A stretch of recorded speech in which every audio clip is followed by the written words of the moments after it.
listening to the Chartographers.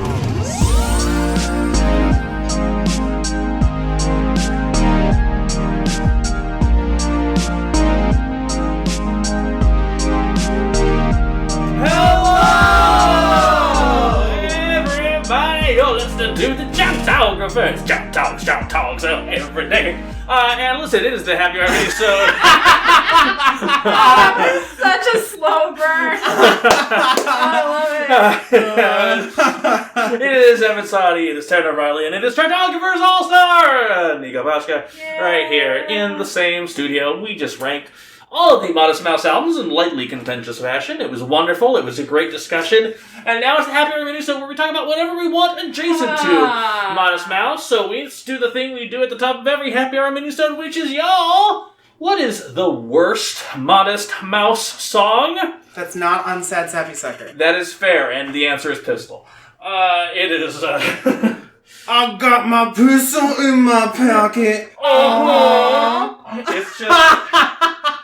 God, it's so fucking bad. It's because it's that, and he warps the voice. The thing is, I remember he was, like, finding a producer for it, and finally, like, he found a producer. It's like, I kind of get what's going on. And he's like, thank you. Finally someone who fucking understands. It's right. Like... Isn't it the guy who did the butthole servers? Yes. And it's like, dude, just, if you have a bad song, but you're looking for someone who will fuck with it, then maybe you should, I don't know. Because I remember the story about Good News was specifically, he was working with a producer after Jeremiah left, on the song, and the producer was, like, pushing him back about, like, streamlining and polishing. He's like, I'm gonna fucking kill you, man. I'm gonna fucking kill you for talking my songs this way. And it worked out. But, like, it was just, I feel like sometimes Isaac needs to be reined in, and I feel like on Strangers, he wasn't. But hey, that's just me. That was my nomination. Like, why is there that interlude, the Milo interlude on Good News? Like, what is that? Yeah. Why? I mean, I get horn intro, fine. It's self-explanatory. Here's some horns, it's the beginning of the album, ta-da! Yeah. But then there's just, like, baby sounds over, what is that instrument, even? Isn't that his child? Fine, but, like,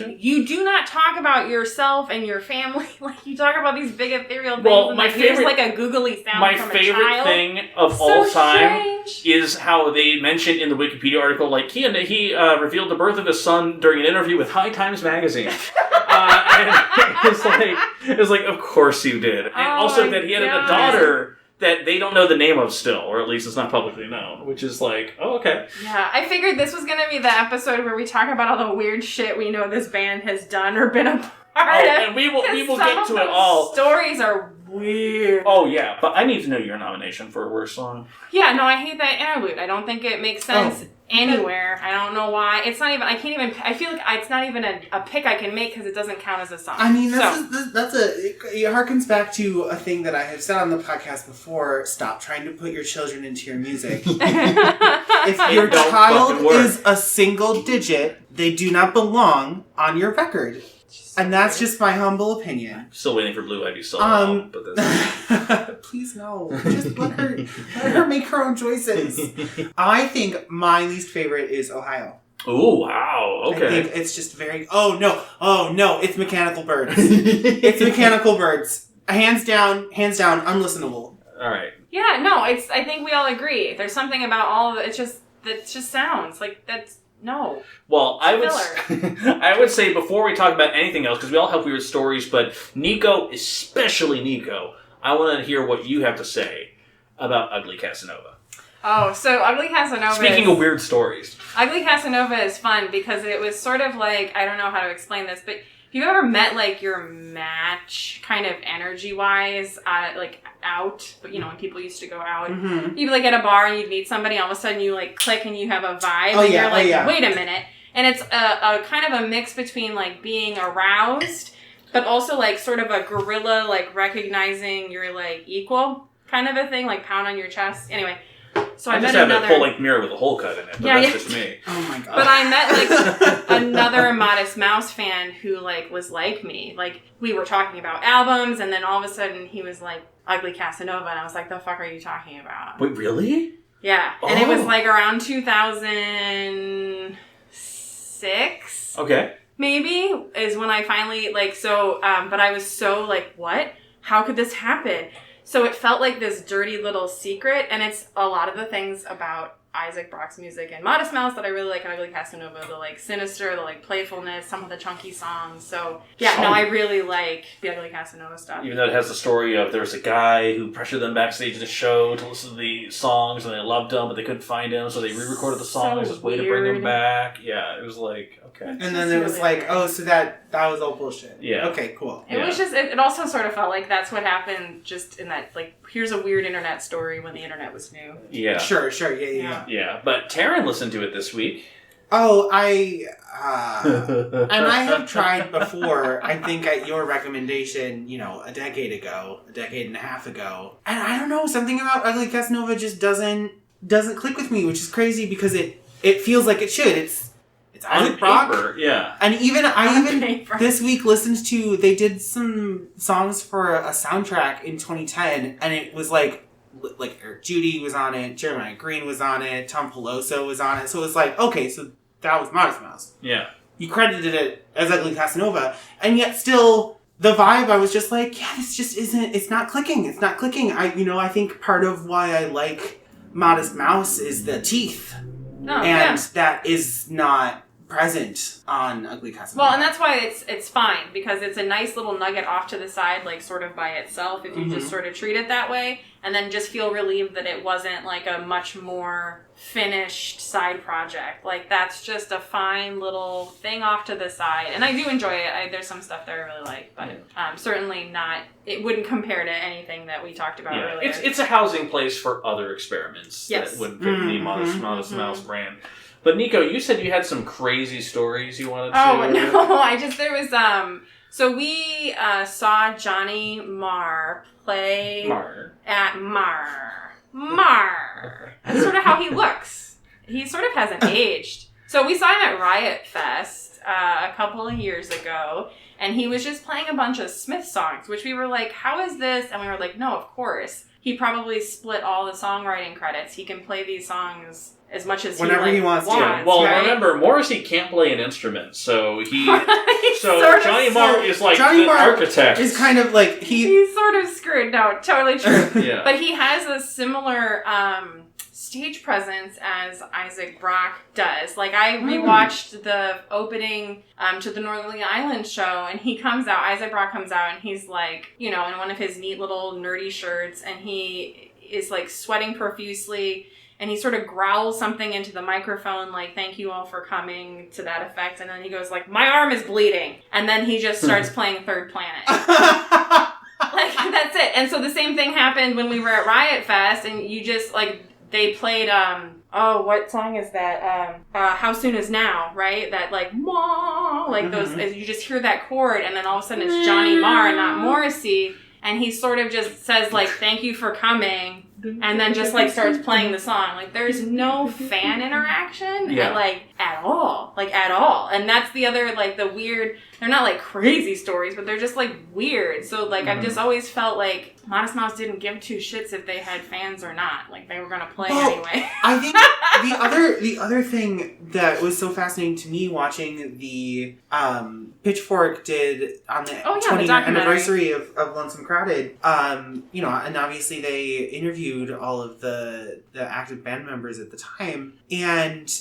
it was so crazy because Jeremiah Green and Eric Judy like whispered almost the whole like it was like they'd start off kind of at this level, and then they'd fall off at the end of their sentences, and it was like, oh, what, like, you are rock stars. I mean, stars is maybe a strong word, but like, you are successful rock musicians, and it was just so crazy to see these mice of men, like literally the quietest, most soft-spoken, really introverted, kind, gentle people. So I don't, it's not like they were ambivalent about their fans. Right. I just think they just didn't know how to interact with them. They just don't, and they don't have a vested interest in finding out either. They are fine as is.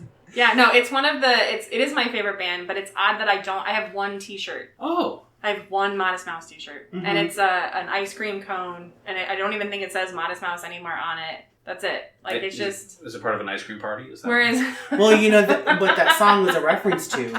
What? In 2012, he built a recording studio and called it Ice Cream Party. So that's like where, and he's, you know, lent it out to other musicians to use, and it's where they recorded Strangers to Ourselves. Yeah.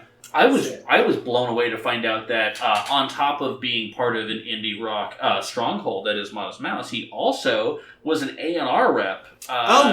For, what was it, Sub Pop? He was an A&R rep for Sub Pop. So he helped sign The Shins and Iron and Wine, and he is single-handedly responsible for Finding Wolf Parade. And produced their album. I was going to say, there's a music exhibit in Seattle called... Music. What? Is it called Music? I don't know. Oh, well, there's a... I would have gone with it. Shh, no, we don't speak about that. But it's like literally under the Space Needle, and it's just this big music thing. But the best thing about it is they have this giant like whiteboard, and it has clusters of musicians that either influenced or signed or whatever. And so the ones that like Modest Mouse and the Shins and like the Smiths, like there's this whole like Elliott Smith like whole corridor that's all just like tied up, and I'm like, oh, my favorite bands. Like I think Elliott I even have my picture in front Smiths, of it. by the way, did you know that? Anyway.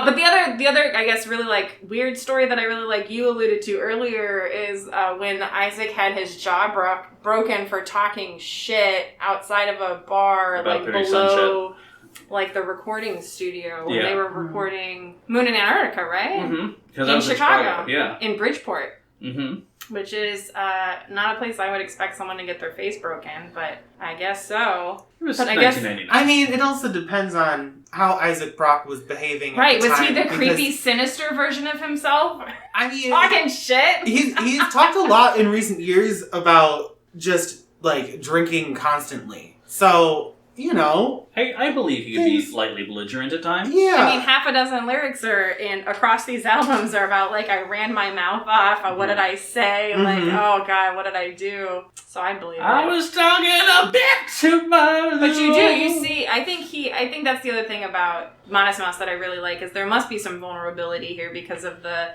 like, kaleidoscope of emotions that you get to see here. Oh, yeah. It's just really kind of rare. I mean, indie rock is kind of like, I don't know, I always think about it as being a little more angry than not, and this just has so much, like, sweetness and vulnerability that it feels, like, more special. Well, go ahead. I was just going to say, in that same doc, one of the other band members was saying that Isaac is more honest in his lyrics than he is in real life. Like, he expresses fears and sentiments and ideologies that he would never try to vocalize or, you know, concentrate into a pure thought in normal conversation, but he really expresses himself through his music, and I think that's part of what's so strong about people's connection to it, is that it truly is a window into someone's psyche that they don't even show the people closest to them outside of this context. Well, I was going down a complete research hole last night, and I just randomly, I don't know why, but for whatever reason, I'm like, why I love Modest Mouse. I did a search for that, and I came across this Reddit thread. It's just like, people like, hey, why do you love Modest Mouse? And it was crazy how many people, like, I was 15 years old, I was 17 years old, I lost my job, my parent died, I was contemplating suicide, like, just all these different stories. And it was just two things that were true that just surprised me. One, how many people connected because of Float On, which I was expecting this to be like a thread of like deep hardcore fans, but no, it was like people that like I jumped on at Float On, and that's what led me into their back catalog, which I thought was so surprising. But the other thing was that the thing I love the most about the band is how they express complex emotions, of how they express the contradictions, and how they are talking about the sadness and the happiness at the same time. It's not one note. And I think that's one of the things that I just kind of seeing all these comments in a row basically saying the same thing of like, I was in a tragic circumstance, I hear Float On very differently now, and I love how they address complex emotions. It's like, oh, okay, that kind of speaks a little bit to what their appeal is, and I think that's why people are ride or die all the way up to even through Strangers to Ourselves, because they like how Isaac especially articulates it's not one thing, it's not a single area. And so many of their songs kind of exist within contradictions of themselves too, lyrically and emotionally. And I think that's kind of what is their driving force and why they're latched onto. I also think a really strong piece of people's connection to it is how, he is very specific in a lot of his lyrics, but it's also very relatable things. These are songs for the everyman. That he at no point in his career is he reflecting on fame or drinking champagne and fucking oath. Right.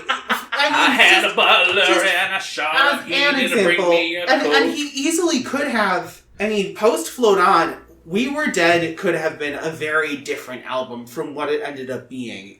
They could have gone down. You could have gotten Jeremy.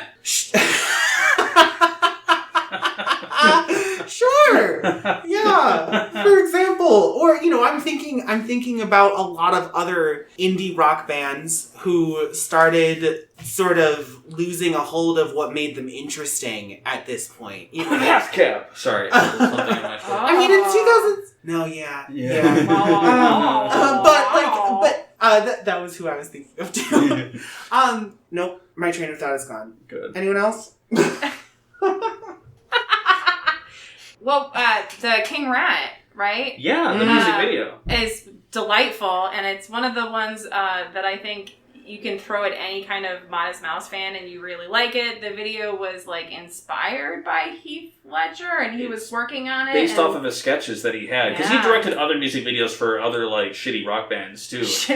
Truly, they're not great. But it's one of the things he just wanted to explore as a director. When they met him, it was even he was taking breaks between filming Joker, so his hair was all green and frazzled. But he was so excited. He was so into the band. But eventually, obviously, he passed away. So I think the music video, it looks like it's kind of a lot of storyboard sketches that are kind of animated, and I think that's kind of basically they were based off of either his concepts or his maybe even some of his drawings that they just kind of built into a music video. It's just a nice pearl. It's a nice piece. It has all the things that you love about Modest Mouse in it: the secret horns, the fun lyrics, the sinister bits, the barking at secret horns are my favorite thing in the entire world, I think. Love secret horn. We're just going to hide up the EPs. Yes. Because they do have a decent number of pretty fun B-sides. I do think there's sort of diminishing returns on the EPs, personally, but if you need your taxes done, Taran will do your taxes. There's a really great piece on Interstate 8 that didn't make it onto Building Nothing Out of Something called Edit the Sad Parts. Mm-hmm. That's definitely worth checking out. I also think off of Everywhere, Here It Comes, and there's an instrumental called The Air. Yes! That is really, really fun. I forgot about that. Yeah. Do you have a favorite EP? Well, I like Baron Von Bullshit, the live record. I think of the ones that we haven't talked about, and that's pretty consistent. That's on brand for me. I like the live albums. Mm-hmm. But it also just is a nice collection of... Make sure she doesn't get into Fish. Oh no, I can tell you about... I had my Fish phase. It started in high school and it ended in college. I think like most people. We got free tickets to see Fish, and the sets were just so long, and everyone was way more stoned than I was, and that was the end of my Fish days. Same with Dave Matthews. Anyway. And I know there's certain people who just clicked off the world when I just poo-pooed on that. But yeah, no, Baron Von Bullshit has it's a nice collection of songs. It's fun, has some good sound clips on it. I'm talking Dave right Matthews over it. Bane all of a sudden. First report. What do you say? Oh, just lean into it. Lean into it. The stair has better lumbar support. Slightly Sean Connery. That's well, we're watching Harley Quinn, which is a fantastic show, animated show, by the way. Yeah. Watch it. We'll talk offline, but you need to. Okay. It is so fucking good, and the way they do Bane is incredible. Yeah. I wanted to throw out a quick fun fact on Sad Sappy Sucker. One of the useless voicemail songs is called Australopithecus. Yeah! Which is, for those that don't know, the ancient genus of hominids from 2 to 5 million years ago that then gave birth to our genus, the Homos. Oh. So, How know that. We are all homos. We are all homeowners. Yeah. So it's everyone in this room it's definitely is a home card carrying. Oh. Yeah. Well, we are podcast sensations. So it's a thing. Yeah. The thing, can we? I mean, I don't mean to make light of it or anything like that, but genuinely, the story reading about Jeremiah's psychotic break prior to recording Good News was kind of insane to me. It was crazy too because the where I read it was I think a 2004 interview with Spin where they were releasing Good News and Jeremiah was like going to come back to rehearsals soon. So it was, I was surprised how, I guess, public they were about just saying the crazy shit that happened. Because he apparently, wasn't in a great place and was prescribed antidepressants that just made everything worse and made him, way more psychotic. And so there was, a screaming match. And he was throwing stuff, and then he left the band for a bit. He drove off, and no one saw him for a month. And it's just oh, okay. And they didn't know what to do or how to proceed. But yeah, it was a whole different series of things. So they wrote the whole album without him, which is crazy, especially because of what I think, on the early records, for me, he is a really huge part of what makes the strong songs so strong. We mentioned it briefly in the main cast, but talking about dancey beats, fucking Doing the Cockroach is that was another song that is in my top 10 certainly. Just absolutely insane, and it starts off so perfectly. It doesn't hint at all where it's going. Yeah, love that one. Yeah. Oh man, talk about losing your trains of thought. We spent what 70 minutes and we didn't mention his lisp. My God, we didn't mention his lisp at all. That's crazy. Right? Well, it's so prominent when you listen to him in interviews. He tries to hide it in the very brief talking that he does in between songs live. But when you listen to him in an interview, I mean, the lisp is there. And so it just gets in charge. Buried. You can barely hear it. And so the songs you can hear it on, I feel are those sweet, vulnerable little moments where I'm like, oh, we're really talking to you. Yeah. This is really okay. And because his vocal delivery overall is so intense and distinct that I didn't even recognize it as a lisp for a very long time. And I think part of that is because he chooses his words carefully and then also, I think, edits out. Because he doesn't have a full, TH lisp. His S's are just extra S-y, which is something I also do a little bit. And so I think there's an element of he can pull that back a little, and there's also an element of, in the studio, you just chop the end of that soundbite off. And it doesn't end up on the record. That's so interesting you say that, because now I'm thinking, I wonder if some of the vocal gymnastics and the play on words and choosing words that sound better the way he says them is a result of him playing with his lisp. I think there's a point to that. I thought it was also very rude of James Mercer to record that diss track about him kissing the lispless. What? I thought that was pretty... Although, one thing we didn't mention, though, I did want to mention was that I do think that as a shout-singing vocalist, I think that on We Were Dead, I think that is the album where he kind of perfects that, because every time I hear March Into the Sea and he goes into ha-ha-ha, ha-ha-ha, and it's just it's so throaty and so confident and so powerful. I truly think that the more seasoned he got as a vocalist in his own unique way, the more he sort of channeled the spirit of David Byrne. In that, you have a weird voice and you know it, but you also know exactly what to do with people to grab an audience. And so it doesn't matter that he probably couldn't produce vibrato to save his life. It's because that's not what it's about. Right. That's not what it's about. That's not why you're here. It's all about vibrato. It's about the storytelling, and just like you said, in those moments where you can hear the lisp, you're like, oh, hi, we're talking to Isaac right now.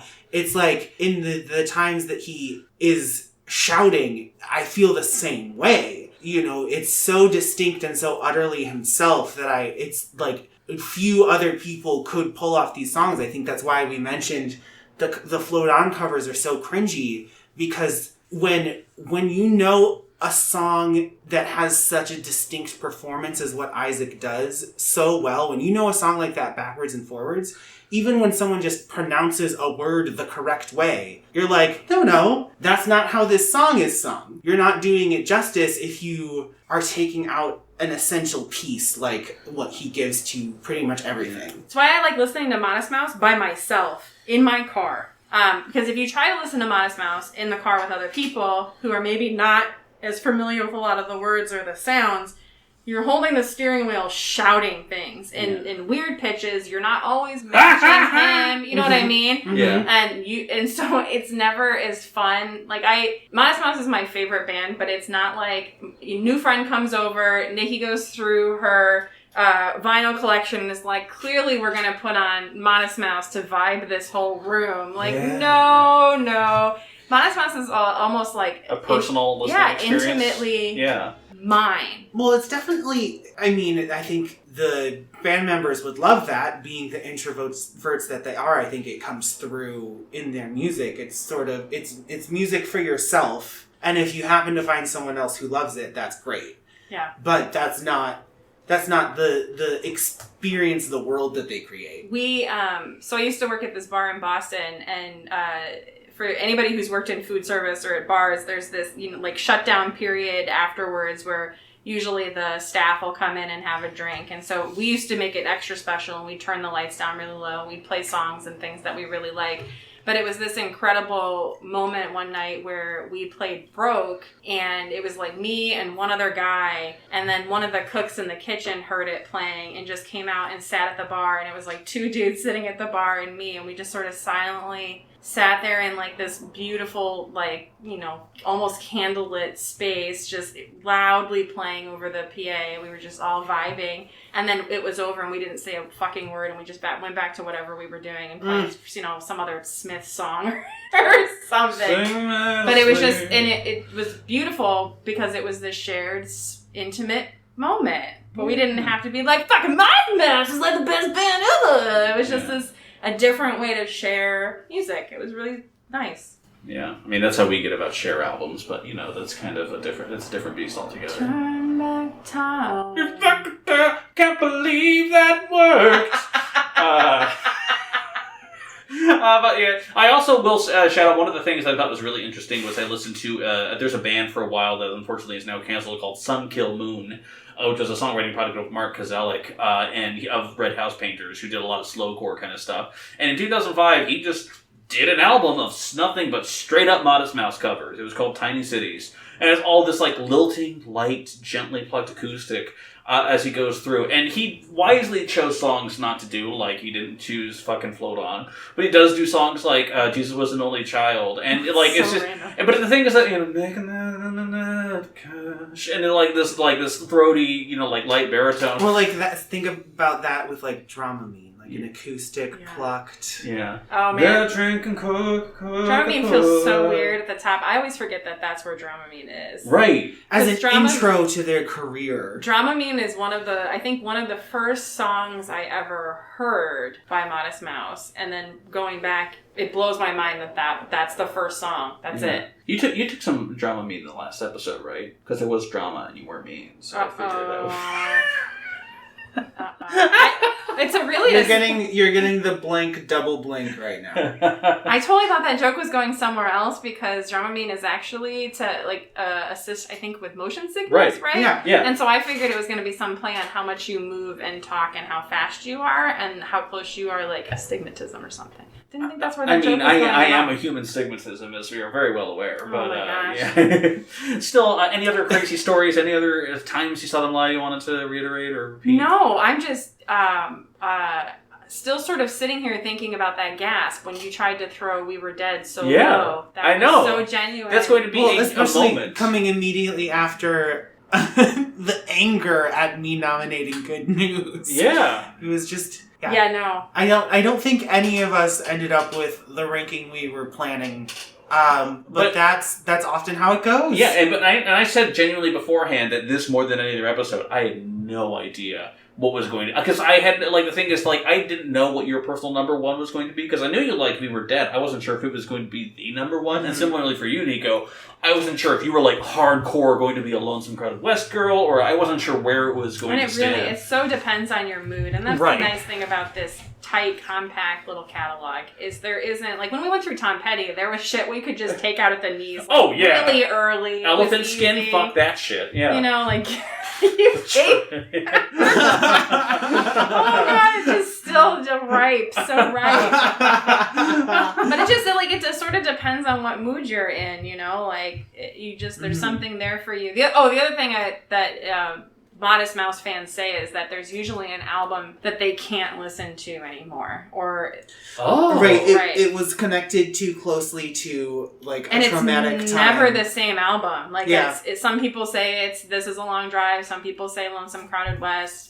Moon in Antarctica, I think, really touches a lot of people in weird ways, and so especially if it hit, you know, usually for me I say it hit at a really good time in my life, but you know, if something sad was happening and some of these like sad lyrics came your way, you might want to.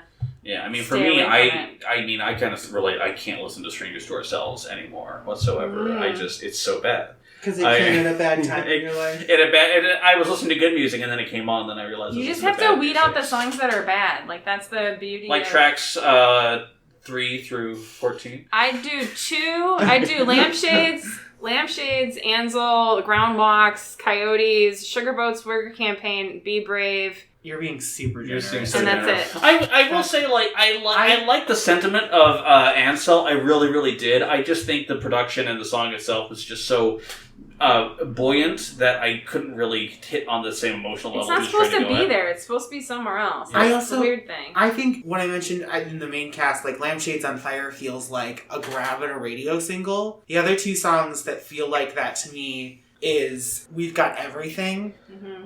Just I like it, but like it feels a little too obvious. Mm-hmm. It feels a little too much like this could have been recorded by any band with guitars. But Isaac has been really clear too. I think you joked about him sort of selling off to be, you know, to get money, but he's very open about like, I gave it to the minivan people because I needed to pay for the tour. Like, I don't give a shit. Take it. Oh, I don't begrudge any artist for making money from their music.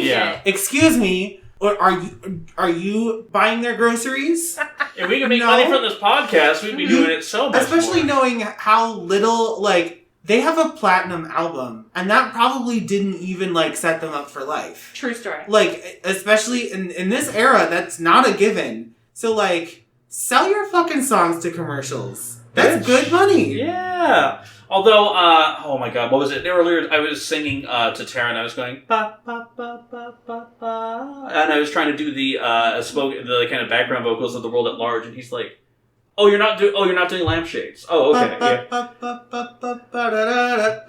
Sounds similar. It's very similar. Yeah, which I thought was so funny.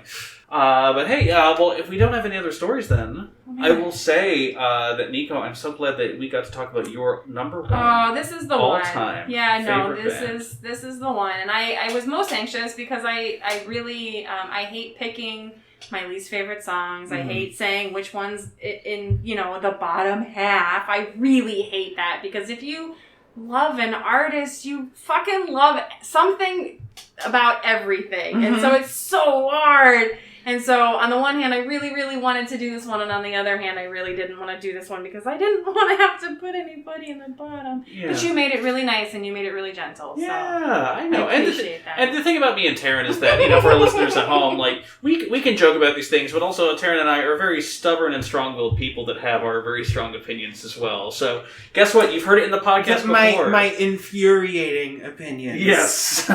Which I'm wearing as a badge of honor at this point. And every time I'm doing research and I'm like, oh, the fans hate this album.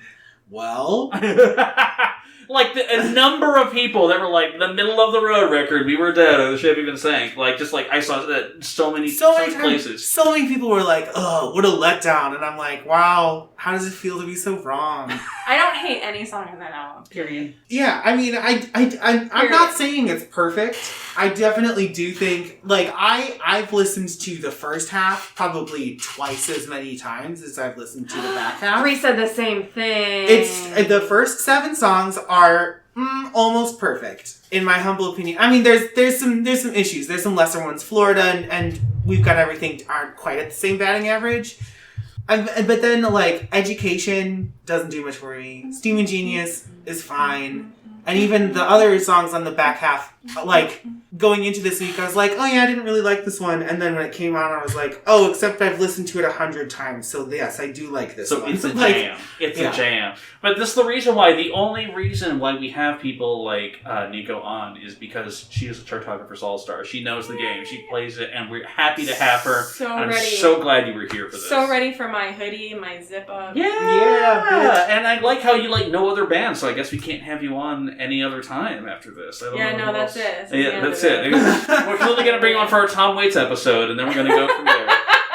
But in the meantime, thank you truly. I do mean this. Thank you so much for being here. And also, Taran, as always, I appreciate it. I'm glad we got to talk about this. Yeah. And everyone, please leave your opinion. We'll leave your list of album rankings on our Facebook, on our Twitter. If you want to be rude, you can email us at thechartographers@gmail.com or leave a comment, or leave a review anywhere that we have them, because we have lots of places for them. Any review helps drive traffic, and we appreciate it if that does happen.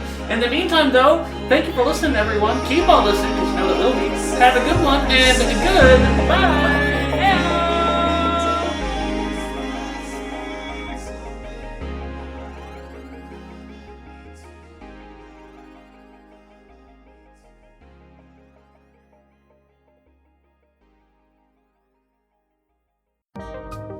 Welcome to the Reviewniverse promo! The Reviewniverse with Chris and Steve is a podcast about 2 men who are hired to review everything in the universe. We're stuck in a tiny room together filled with pneumatic tubes while 2 shadowy figures dictate what we have to review next. Anything from pizza to pop stars to the entire state of Wisconsin. A new episode every Thursday wherever you get your podcasts. We give this promo a 100 out of 100.